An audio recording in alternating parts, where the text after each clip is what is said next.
네, 할렐루야. 오늘도 하나님을 예배하며 찬양할 수 있는 자리로, 기도할 수 있는 자리로 저희들을 인도하여 주신 하나님의 크신 은혜에 감사와 영광을 올려드립니다.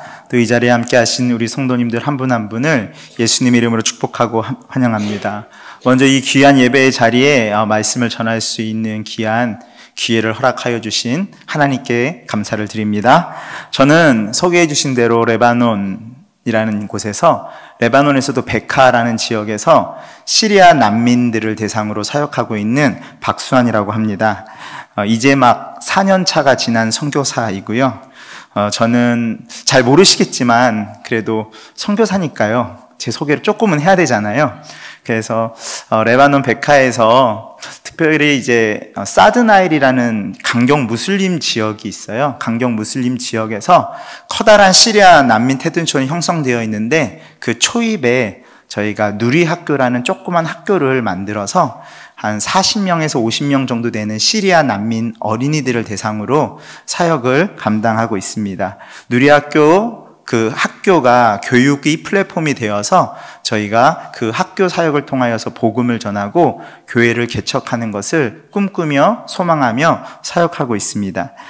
저희는 먼저 팀 사역을 하고 있어요. 그래서 저희 가족만 있는 것이 아니라 저희 선임 선생님들도 계시거든요. 저희 선임 선생님들 중에 한 가정은요, 저희는 베카라는 약간 시골 지역이라면 우리 선임 선생님들은 수도인 베이루트에서 도시 난민들을 대상으로 해서 사역을 감당하고 계시고요. 저희들은 유치원과 학교를 통하여서 그 베카 지역에 있는 난민들을 대상으로 사역을 감당하고 있습니다. 저희 누리학교 학생들이에요. 그래서 제가 원래 설교할 때 PPT 잘 안 만드는데 그래도 여기에 온다고 PPT도 한번 만들어 봤어요.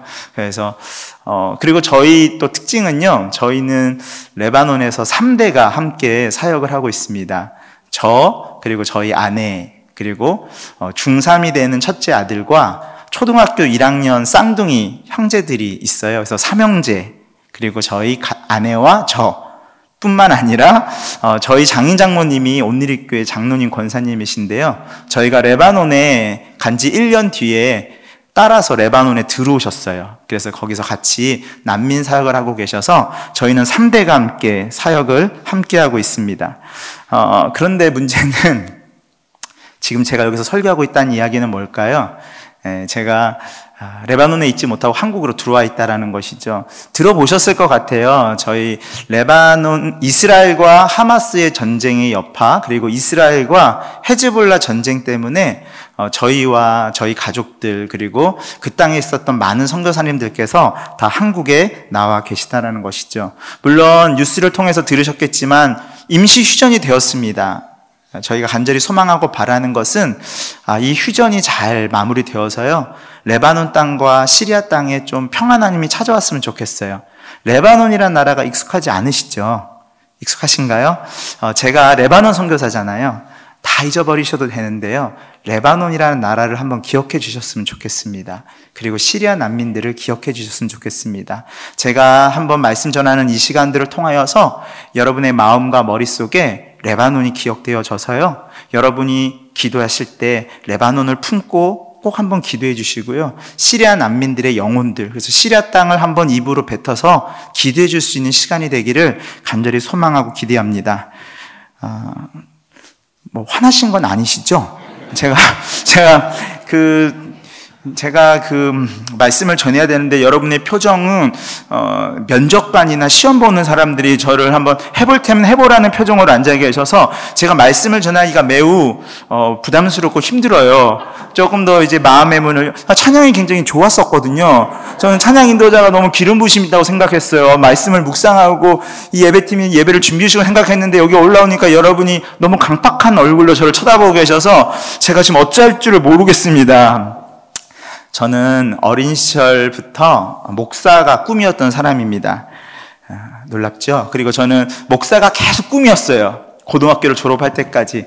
그런데 대학생 시절에 선교단체에 들어가게 되었고요. 그 선교단체에서 훈련을 받으면서 선교사를 꿈꾸게 되었고 선교사에 헌신하게 되었습니다. 그래서 제가 10년 동안 호치민이라는 곳에서, 호치민 온누리교회라는 곳에서 부목사로 부교육자로 10년 동안 사역을 했었어요. 그리고 그 사역을 내려놓고 훈련을 받고요, 레바논 땅으로 간 거예요. 그 말은 뭐냐면 저는 목사도 해봤고 선교사도 해봤다라는 거예요. 여러분, 어릴 적 꿈을 저는 다 이루었어요. 할렐루야.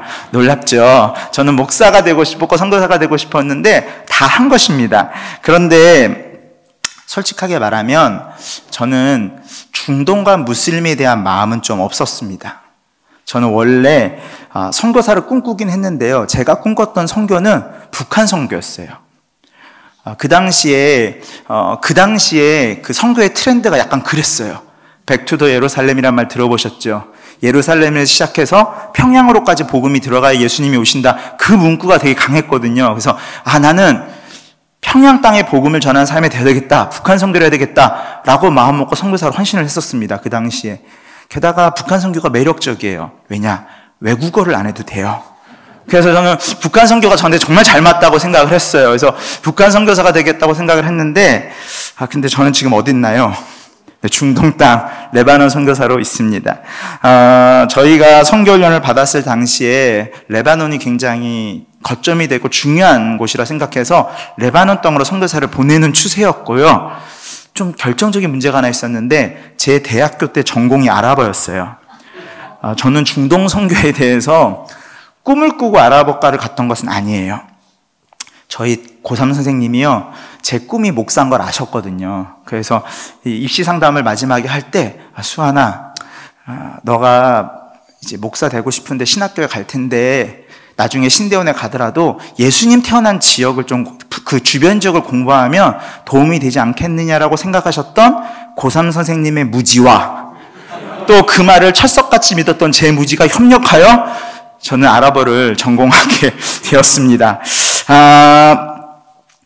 제가 아랍어를 공부하면서 사실은 그 이슬람에 대해서 공부하면서 무슬림 선교가 쉽지 않겠다라는 생각을 참 많이 했어요. 아랍어를 배우고 이슬람의 문화를 배우면서 이슬람 땅에 정말 복음이 들어가는 것이 결코 쉬운 일이 아니겠다라는 생각을 참 많이 했어요. 하지만 그럼에도 불구하고 그 당시에는 뜨거운 열정이 있었습니다. 그래서 이런 마음이 있었어요. 주님 말씀하시면 어디든지 갈 수 있습니다. 주님. 북한이 됐든 어디든 갈 수 있습니다. 그리고 그 당시에 제가 후배들에게 가장 많이 했던 말이 뭐였냐면 선교는 곧 순교다 라는 이야기들을 참 많이 했었던 것 같아요. 지금 또 그러면 좋은데 그때 그랬어요. 과거형이잖아요. 제가 참 그런 말들을 후배들에게도 그리고 많이 만나는 사람들마다 그런 말들을 많이 했던 것 같습니다. 그런데 제가 대학생 때요, DTS라는 선교 훈련을 받았었거든요. 그 선교 훈련을 받고 거기서 가장 친하게 지냈던 형 한 분이 인도로 선교사로 떠나게 되었어요. 그 훈련이 끝나자마자. 근데 그 인도에서 그 형이 사역을 하시다가 오토바이로 이동하는 중에 교통사고로 순교하는 일이 일어났어요. 제가 3일 동안 그 장례식장에 있으면서 죽음이 얼마나 현실이고 죽음이 얼마나 생생한지를 보았어요. 남겨진 가족들이 슬퍼하는 모습을 보았어요. 제가 늘 선교는 순교다라고 말했지만 그 순교하는 것이 얼마나 큰 일인지를 직접 경험했던 것이죠. 그런 마음을 가지고 있었던 와중에 얼마 안 있어서, 그 일이 있고 얼마 안 있어서 우리 성도님들도 기억하시겠지만 우리에게 아픈 일이지만 이라크에서 김선우 씨가 돌아가시는 사건이 있었죠. 그분은 다른 대학에서 공부를 하시다가요, 중동 선교의 마음이 있으셔서 저희 학교로 편입을 하셔서 공부를 하셨던 형이에요. 그 형이 오셔가지고 조금 늦은 나이에 공부를 시작하셨지만 수업 시간마다 맨 앞줄에 앉아서 수업에 집중하고 교수님들께 질문하고, 그리고 제가 그 형과 몇 번 밥 먹을 기회가 있었습니다. 그때 그 형이 늘 저에게 해주셨던 말씀은 이슬람 선교에 대한 열정과 마음이었어요. 그분은 이슬람 선교에 대한 열정을 가지고 그 땅에 가셨었던 거예요. 그런데 그분이 돌아가셨다라는 소식을 접하니까 제 안에요, 정말 순교가 얼마나 두려운 일인지를 제가 사실 그때 경험한 거예요. 사실은 그래서 솔직하게 말하면요, 부끄럽게도 제가 왜 중동과 무슬림 선교에 나갈 수 없다고 생각했냐면 두려움이 컸던 것 같아요. 중동 땅이 쉬운 땅이 아니구나, 이슬람 땅이 쉬운 땅이 아니구나라는 생각이 제 안에 자리 잡고 있었다라는 것입니다. 그런데요, 저는 지금 어디 있습니까? 레바논 땅에 있습니다. 중동 땅에 있고 무슬림 선교를 감당하고 있다라는 것입니다. 사실 어려워요, 여러분. 다른 언어를 사용하고 다른 문화권에 있고 다른 생김새를 가지고 있고 모든 것이 낯설고 두렵다라는 것이죠. 아랍어를 공부하는 게 쉽지가 않았어요. 제가 분명히 말했거든요, 교회에다가. 너 아랍어과 나왔잖아. 나 아랍어과 나왔지만 아랍어 잘 못한다. 아랍어를 잘 못하는 게 아니라 아예 못한다. 근데 안 믿으셨어요. 그래도 전공자인데. 그런데 요즘 본부에 들어가면 그게 약간 그때 믿으셨어야 되는데. 여러분, 전공했다고 다 잘할 수는 없잖아요.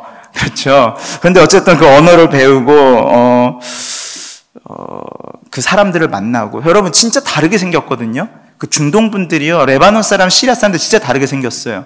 눈이 진짜 부리부리하게 크고요, 콧날이 오똑하고요, 뭔가가 엄청 진해요.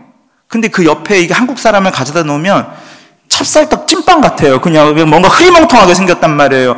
뭔가 딱 봐도 위축감이 들게 생겼단 말이죠.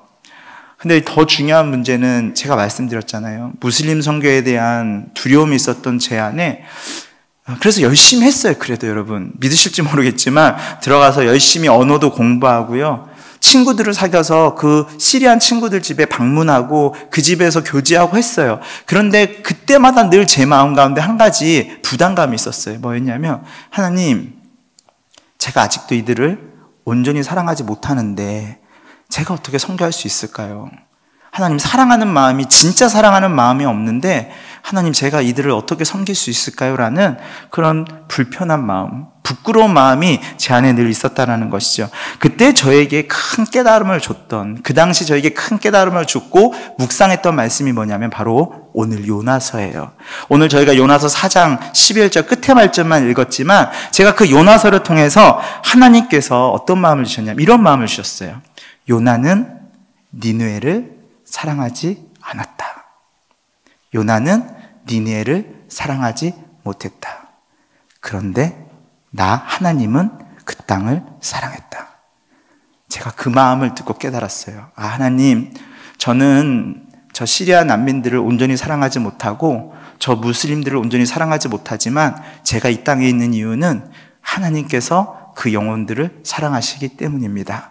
하나님께서 무슬림을 포기하지 않고 계시기 때문입니다. 라는 마음을 저에게 주셨어요.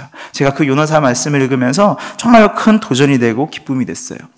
여러분 혹시 루비 캐드릭이라는 선교사님을 아세요? 25살 나이에 한국 땅에 오셨는데요, 한국 땅에서 9개월밖에 사역 못 하셨어요. 근데 그분이 남기신 유명한 말은 다 아실 거예요. 나에게 1000개의 생명이 주어진다고 할지라도 나는 그 1000개의 모든 생명을 어떻게 하겠다? 조선 땅을 위해 쓰겠다고 말씀하신 분이거든요. 근데 그 선교사님께서 부모님에게 썼던 편지에 이런 말이 있어요. 닳지 않고요, 노란색 부분에 보면 이렇게 나오고 있어요. 이것은 조선에 대한 제 열망이 아니라 하나님께서 가지시는 조선에 대한 열정이라는 것을 알게 됐습니다. 바로 그거예요.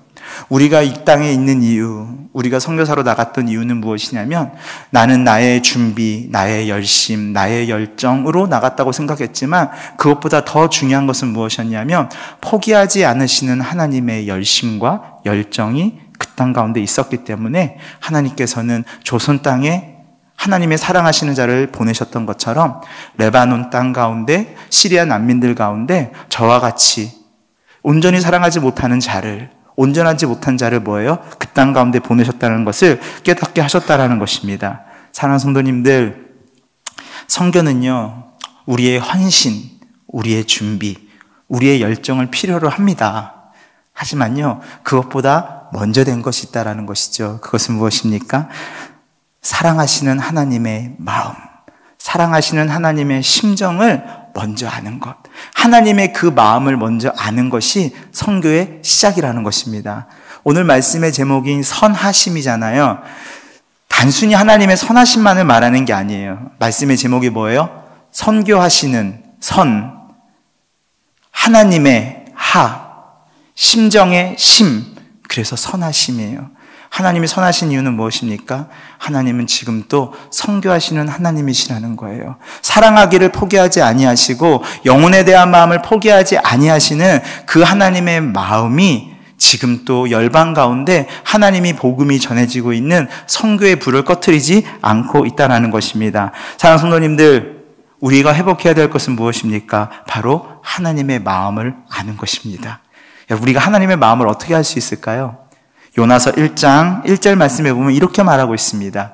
여호와의 말씀이 아미떼의 아들 요나에게 임해 말씀하셨습니다. 여러분, 말씀이 임해야 되는 거예요. 그 하나님의 말씀 가운데 무엇이 담겨 있습니까? 하나님의 마음이, 하나님의 심정이 담겨져 있는 거예요. 여러분, 하나님의 심정이 무엇입니까? 하나님의 마음이 무엇입니까? 요한일서 4장 말씀에 보면 이렇게 말하고 있습니다. 요한일서 4장 16절 말씀에 보면 우리는 우리를 위한 하나님의 사랑을 알고 또한 믿었습니다. 하나님은 무엇입니다? 사랑이십니다. 여러분, 우리가 말씀을 통하여 하나님의 마음을 깨닫게 되는데요. 그 하나님의 마음은 무엇이라는 것입니까? 바로 사랑이라는 거예요. 여러분, 그 사랑이 무엇일까요? 우리를 사랑하셔서 인간의 몸을 입고 이 땅에 오신 성육신하신 예수 그리스도가 그 사랑의 증거입니다. 그 사랑의 확신입니다. 여러분, 십자가에서 죽기까지 우리를 사랑하셨다는 그 예수 그리스도의 죽음과 부활이 뭐예요? 우리를 향한 하나님의 사랑이 확신되고 확증되는 증거가 아니겠습니까? 여러분, 하나님이 우리를 얼마나 사랑하셨는지는 그 예수 그리스도, 그 복음의 능력을 통해서 깨닫게 되어진다는 것입니다. 여러분, 우리에게 회복되어야 될 것은 무엇입니까? 어떤 감동적인 영상을 보고 또 어떤 뜨거운 간증을 듣고 우리의 마음이 동하여 선교에 동원되는 것도 좋습니다. 하지만 저희가 생각하는 진짜 선교에 더 본질되는 것은 무엇이냐면 우리가 말씀으로 충만해져야 된다는 것입니다. 왜냐하면 우리가 말씀으로 충만해질 때 그 말씀 가운데 있는 하나님의 마음을 깨닫기 때문입니다. 그 하나님의 마음은 무엇입니까? 사랑이라는 것입니다. 그 사랑은 무엇입니까? 나를 사랑하셔서 이 땅 가운데 인간의 몸을 입고 오셔서 우리를 위해 십자가를 죽으시고 우리를 위해 십자가에서 부활하신 그 부활의 능력, 복음의 능력이 그 사랑을 확증하고 있기 때문에 그렇다라는 것이죠. 여러분, 성경에서 가장 위대하다고 생각하는 선교사 누구라고 생각하세요? 사도 바울 많이 생각하시죠? 맞아요. 사도 바울은 위대한 선교사였습니다. 그런데 여러분, 사도 바울은요, 성경을 좀 읽어보면요, 선교에 대해서 강의하거나 선교에 대해서 티칭한 적이 별로 없습니다. 성경 속에서 사도 바울이 하고 있는 일이 무엇인지 보십시오. 복음을 전하고 있습니다. 예수 그리스도의 충만한 복음을 전하고 있습니다. 여러분, 우리가 선교는 어디부터 시작되는가? 그것은 복음을 회복하고 예수 그리스도의 복음의 능력을 회복하고 그 복음에 충만할 때, 말씀에 충만할 때, 성령으로 충만할 때 사도 바울이 지나갔던 그 모든 자리가 뭐예요? 선교의 역사가 되고 선교의 능력이 나타났던 것처럼 우리 모두가 복음의 능력으로 충만하여질 때, 예수 그리스도로 충만하여질 때 무엇입니까? 우리의 부르신 자리에서 우리는 선교적인 삶을 살아갈 수 있고 또한 무엇입니까? 우리 교회가 선교적 교회로 세워질 수 있을 줄 믿습니다. 여러분, 어떤 자극적인 것을 따라가지 마십시오. 물론 제가 어떤 대단한 간증이 없기 때문에 이렇게 말하는 것일 수도 있습니다. 저도 엄청난 간증을 갖고 있다면 아마 여러분의 눈물을 빼고 뭔가 감동적인 것들을 전하면 좋을 거예요. 근데 거짓말할 수는 없잖아요. 근데 제가 한 가지 확신하는 게 있다니까요. 선교지에서 진짜 우리가 선교적인 삶을 살아가기 위해서 정말 꼭 필요한 것은 무엇입니까? 아미떼 요나에게 하나님의 말씀이 임했던 것처럼 우리 안에 말씀이 충만해야 돼요. 하나님의 사랑이, 하나님의 마음이 회복되어져야 돼요. 그 사랑의 증거와 증명과 확신은 뭐예요? 예수 그리스도, 복음의 능력이라는 것입니다. 저와 우리 사랑하는 성도님들 모든 삶 가운데 말씀이 충만하여지고 복음이 충만하여지고 예수 그리스도로 충만하여지기를 예수님을 축복합니다. 사실 이 자리에는 제가 아니라요, 저희 아내가 서 있어야 합니다. 왜냐하면 저는 선교지에서 굉장히 소극적이고요, 늘 고민과 방황 속에 있었던 사람이에요. 근데 저희 아내는요, 굉장히 도전적이고 개척적이고 돌파하고 쌓아나가던 사람이에요. 저기 우리 FA 선생님들 또 오셨네. 할렐루야. 우리 FA 선생님들이 있어서 딱 알 거예요. 저는 늘 뒤에서 우리 아내를 돕는 사람입니다. 에제르. 저희 아내는 무엇입니까? 돌파하고 도전하고 개척했던 사람이에요. 사실 저희 학교 건물을 공사하고 세팅하는데 주도적인 역할을 했던 것이 저희 아내예요. 사실 저희 아내가 돌파하지 않았다면요, 저희 학교는 세워질 수 없었을 거예요. 근데 저희 아내가 포기하지 않고 집주인을 만나서 공사를 새롭게 시작하고, 그래서 지금 저희 학교의 이사장님과 교장은 저희 아내예요. 저는 시설 관리와 체육 교사를 맡고 있습니다. 근데 이제 저희 아내가 이 자리에 설 수 없는 것은 전달을 제가 저희 아내보다 조금 더 잘하기 때문에 제가 아무래도 이 자리에 쓴 것 같아요. 근데 저는 그래서 요나 말씀이 좋아요. 왜냐하면 요나의 말씀을 조금만 자세히 살펴보면요, 요나서가 얼핏 보기에는 니느웨 성과 아시리아 사람들을 선교하시는 하나님의 열심이 나타나고 있는 것처럼 보이지만, 요나서를 조금만 더 깊숙하게 보면요, 그거는 통로였을 뿐이에요. 여러분, 요나서에서 가장 돌이키지 않고 요나서에서 하나님의 말씀을 가장 많이 거역하고 있는 사람이 니느웨 성일까요? 아시리아 사람일까요? 요나일까요? 여러분, 사실은 요나서는 니느웨 성을 선교하기 위한 하나님의 열정, 열심을 나타내고 있지만, 그것을 통해서 누구를 돌이키고 누구를 변화시켜 가고 계세요? 요나를 변화시켜 가고 계신 거예요. 하나님의 마음을 가르치고 계셨던 거예요. 저는 선교지를 돌아보면서요, 전쟁을 통해서 이 땅에 와서 이 선교지의 삶과 제 삶을 돌아보면서 깨닫게 된 건요, 하나님, 제가 저 무슬림들을, 난민들을 섬기겠다고 갔는데요, 사실은 하나님은 그것을 통해서요, 하나님의 마음을 알지 못했던 요나와 같았던 저를 변화시켜 가고 계셨어요. 저에게 하나님의 마음을 가르치고 계셨다라는 것입니다. 저희 큰아이는요, 호치민에서 학교를 다녔어가지고 영어가 좀 돼요. 그래서 학교에 적응을 잘했습니다. 그래서 큰 문제 없이 학교에 잘 적응했고 친구들과 잘 지냈거든요. 그리고 축구도 열심히 하고, 그 은혜죠. 그래서 그 아이는 진짜 공부 빼놓고는 모든 게 거의 완벽해요, 지금. 근데 문제는 저희 쌍둥이들이에요. 저희 쌍둥이는 한국어도 안 되지, 영어도 안 되지, 아랍어도 안 되지. 근데 이제 로컬 학교를 가니까 5살짜리들이 얼마나 힘들었겠어요. 그러니까 그 아이들이 갈 때마다 맨날 우는 거예요. 가면요, 그 당시에 동양인이 없었어요. 한국인이 없었어요. 5살짜리 저희 아이들밖에 없었거든요. 그러니까 맨날 구경거리잖아요. 그러니까 걔네들 데려다 놓으면 걔네들이 맨날 우는 거예요. 그럼 걔네 데려다 준 아빠도 돌아오는 길에 맨날 우는 거예요. 그러면서 하나님한테 기도했어요. 하나님, 얼마나 힘들까요, 쟤네들이. 하나님, 쟤네들 좀 도와주세요. 기도가 막 나오는 거예요. 근데 어느 날 그 아이들을 위해 기도하는데 하나님이 이런 마음을 주시는 거예요. 레바논 땅에 너를 보낼 때 나도 그랬어. 하나님 아버지도 그랬어. 수환이, 네가 낯선 나라, 낯선 언어, 낯선 환경, 그 낯선 곳에 갈 때 내 아버지의 마음도 그랬어. 제가 거기서 하나님의 마음을 배웠어요. 우리 아이들을 낯선 곳에 보냈을 때 가슴 아파하고 그들을 위해 기도했던 그 마음처럼 우리 하나님 아버지도요, 저와 저희 가정을 그곳에 보내시면서요, 하나님 아빠도 동일한 마음을 가지고 계시다고 가르쳐 주셨다라는 것이죠. 저희 아이들이 진짜 많이 아팠습니다. 더운 호치민에서 살다가 추운 중동의 겨울을 보내기가 진짜 어려웠던 거예요. 얼마나 많이 아팠는지 몰라요. 첫 해에는 진짜 아이들이 열이 떨어지지 않고 기침과 콧물을 흘리는데 밤마다 컹컹거리는 기침을 하는데요, 아빠의 마음이 너무 아픈 거예요. 그래서 걔네 안고 진짜 기도 많이 했거든요. 하나님 좀 고쳐주세요. 좀 열 좀 떨어지게 해주세요. 근데 진짜 안 고쳐지는 거예요. 그래서 하나님한테 원망도 많이 했어요. 하나님, 이렇게 성교로 나왔는데 축복해 주셔야지, 아이들이 이렇게 아파서 되겠습니까? 얼마나 많이 울었는지 몰라요. 그런데 그때도 하나님이 동일한 마음 주셨어요. 아프지. 니네 자녀가 그렇게 아프니까 너가 가슴 아프지. 난민들의 삶이 그렇다. 그들의 영혼이 상해서 아파있고 그들의 삶이 피폐해서 아파있다. 하나님 아버지의 마음도 그렇다라는 것을 저희 아이들을 통해서 하나님께서 계속해서 가르쳐 주셨다라는 것이죠. 저희가 레바논에 학교를 세울 때요, 레바논 사람들이 아무도 학교를 빌려주지 않았습니다. 왜냐하면요, 첫째, 시리아 난민에 대한 부정적인 감정. 둘째, 아이들이 많이 와야 되는, 아이들이 들락날락거리는 그 건물을 빌려주고 싶어 하지 않는 거예요. 정말 아무도 안 빌려주는 거예요. 그래서 몇 군데를 돌아봤는데 아무도 못 빌려주는 거예요. 그러다가 어느 날 그 큰 테트촌 앞에 있는 어떤 건물을 봤어요. 밑에 대충 공사를 해놓고 난민들이 가게로 쓰고 있고요, 위에는 철제로 된 골조물만 대충 있는 거예요. 그래서 아내가 그런 거예요. 저기다. 집주인을 찾아갔어요. 우리가 월세를 좀 미리 낼 테니까 여기 위에 공사를 좀 시작하자. 그래서 그 무슬림이었던 그 집주인이 뭐 하려고 그러냐, 학교 하려고 그런다, 공짜로 아이들 좀 가르쳐 주려고 그런다, 실현하면 좋대요.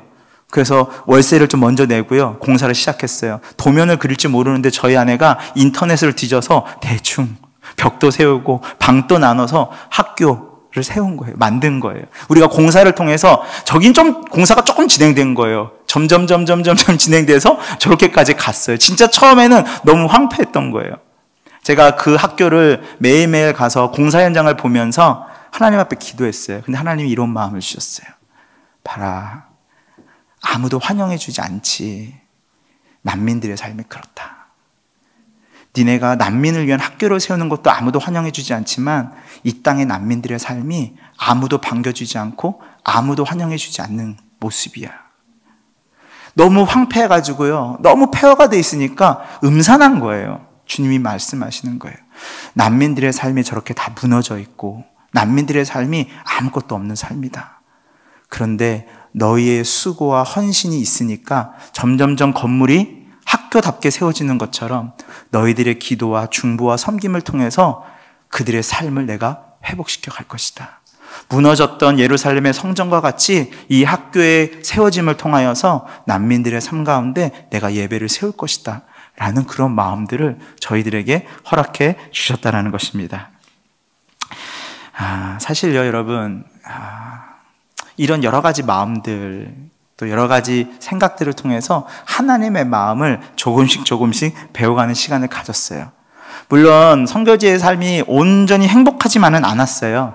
때로는 어려운 일도 있었고 관계의 어려움도 있었고 힘든 일도 있었습니다. 하지만 중요한 것은 무엇이냐면 하나님은 그 모든 시간들을 통해서 요나를 설득하셨던 것처럼 저의 삶을 설득하고 변화시켜 가시고 돌이키시고 하나님의 마음을 깨닫게 하셨다는 것입니다.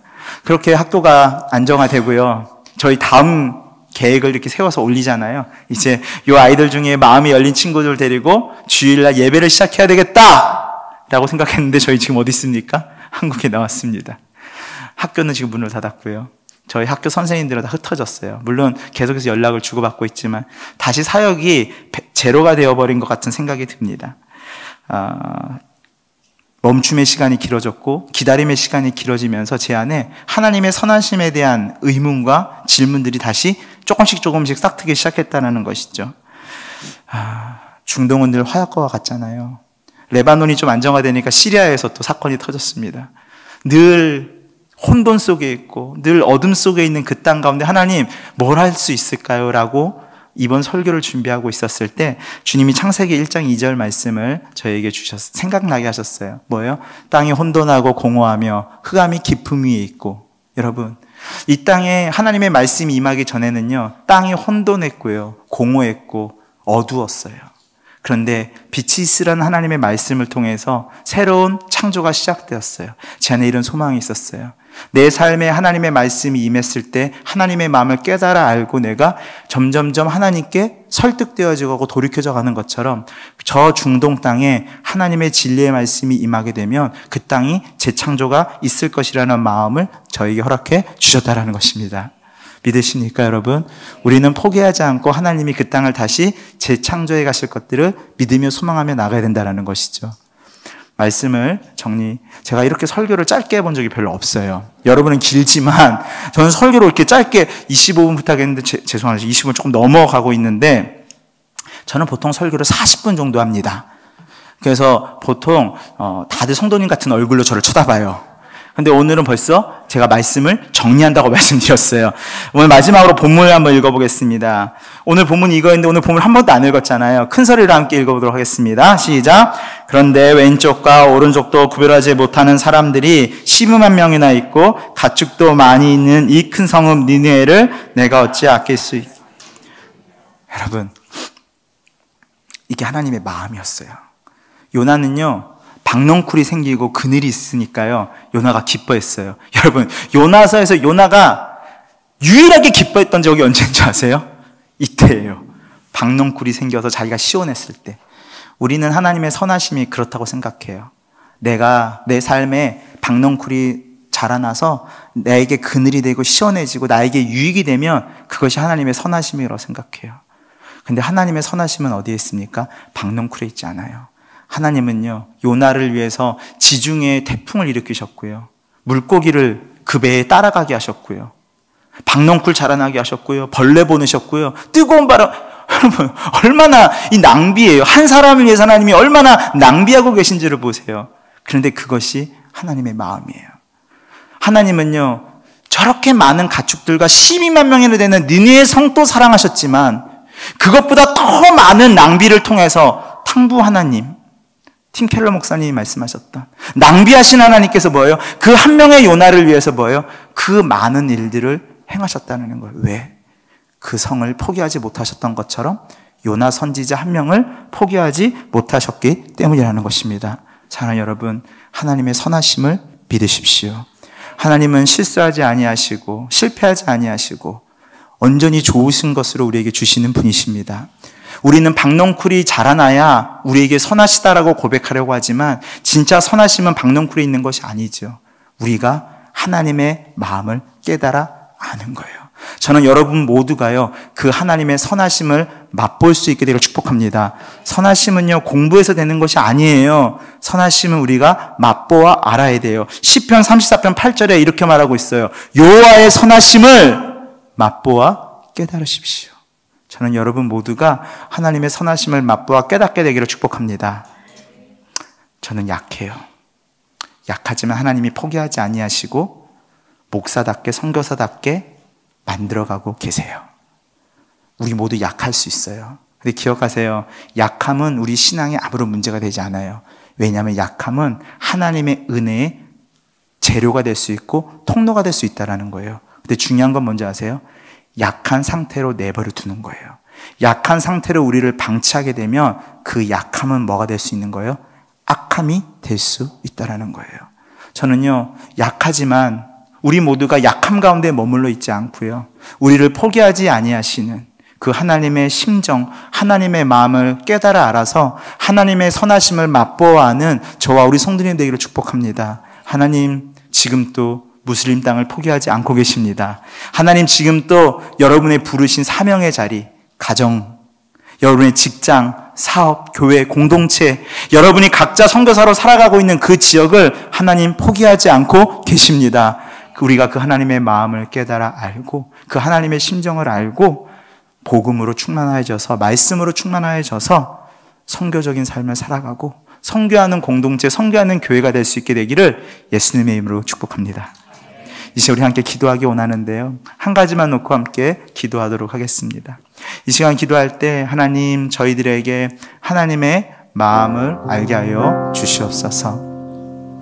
선교하시는 하나님의 심정을 우리에게 깨닫게 하여 주시옵소서. 하나님, 우리의 준비됨, 우리의 열정, 우리의 열심도 중요하지만 하나님 그보다 먼저 사랑하시고 포기하지 아니하시고 여전히 우리를 붙들고 계시고 그 땅을 붙들고 계시고 우리의 부르심의 자리를 붙들고 계시는 그 하나님의 심정을, 하나님의 마음을 알게 하여 주시옵소서. 그래서 하나님, 우리가 하나님의 마음, 하나님의 심정을 알 때 그 하나님의 선하심을 고백하게 하여 주시고 그 하나님의 선하심을 선포하게 하여 주시고 그 하나님의 선하심을 선포하는 선교적인 삶을 살아가게 하여 주시옵소서. 우리가 하나님의 마음을 우리에게 부어달라고, 하나님의 마음을 깨닫게 해달라고 우리가 함께 주님 앞에 기도하며 나아가겠습니다. 함께 기도하겠습니다. 오 사랑이 많으신 하나님 아버지, 시간 기도합니다. 하나님, 우리 가운데 선교하신 하나님의 심정을 알게 하여 주시옵소서. 하나님, 지금도 포기하지 아니하시고 우리의 삶 가운데, 우리의 선교지 가운데, 열방 가운데, 우리의 가정과 사업장과 직장 가운데 하나님 우리를 부르신 가운데 포기하지 아니하시는 하나님의 마음을 알게 하여 주시옵소서. 하나님, 우리로 나의 열심으로 나아갔습니다. 나의 열정으로 나아갔습니다. 하지만 하나님 깨닫게 되는 것은 그 열심과 열정보다 우리 안에 먼저 회복해야 될 것은 무엇입니까? 주여, 우리에게 하나님의 마음을 알게 하여 주시옵소서. 지금도 멈추지 아니하시는, 선교하고 계시는 하나님의 심정을 알게 하여 주시옵소서. 주여, 주님의 마음을 우리에게 부어주시옵소서.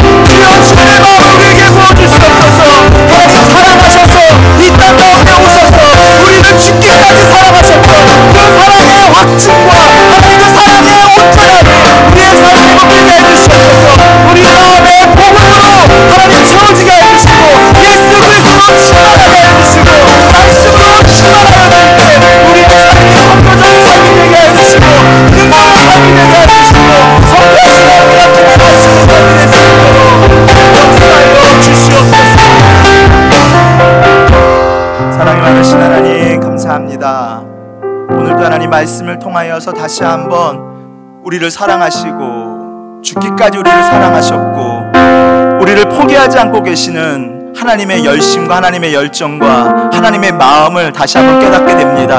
하나님, 주여 우리에게 주님의 마음을 부어주시옵소서.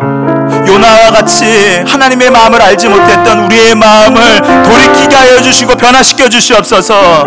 하나님, 우리가 열방을 위하여 기도했다고 생각했지만 하나님, 그 열방을 위하여 기도하는 이 시간들을 통하여서 우리가 선교를 위하여 헌신했고 기도했다고 생각했지만 하나님, 선교를 위하여 헌신했고 기도했던 이 시간들을 통하여서 하나님, 아직도 돌이키지 못하고 하나님의 마음을 알지 못했던 우리의 마음 가운데 하나님의 마음을 알게 하여 주시옵소서. 그래서 하나님, 우리의 삶이 선교적인 삶을 살아가게 하여 주시고 하나님, 우리의 삶을 통하여서 선교하시는 그 하나님의 심정, 선하신 하나님의 마음이, 선하신 하나님의 성품이 증거되게 하여 주시고 전하여질 수 있도록 주님, 저희를 그렇게 사용하여 주시옵소서.